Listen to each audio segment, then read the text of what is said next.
Tayo ngayon, kumuha tayo nating stock na jersey, tapos meron ako nakitang pang mga kumpulan na tao na to. So sabi ko kay Chris, maki-assure ka doon kasi anong meron dito, bakit may mga taong nag-uumpukan, tas may mga dala silang mga bag-bag. Tapos dito natin malalaman mamaya pagpunta dito ni Chris Mark kung ano yung meron, kasi sabi ko magtanong lang siya, tapos ang nangyari tumambay na rin siya doon kay kuya.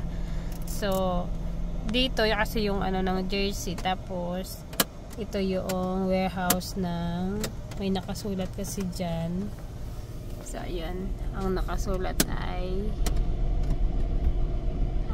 wait, masyadong malabo. So ayan. Hi.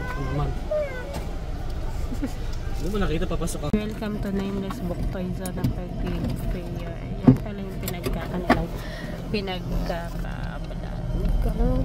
Titibay ha, no? Pinagkakabalaan ko. Times 5. Ayan sila ate. Mag-registration ka pala ng 3K. Tapos consumable daw yun, 450 per kilo. So ayan, dito na yan. Laruan ng mga toy zone. So kaya ayan sila nag-aabang.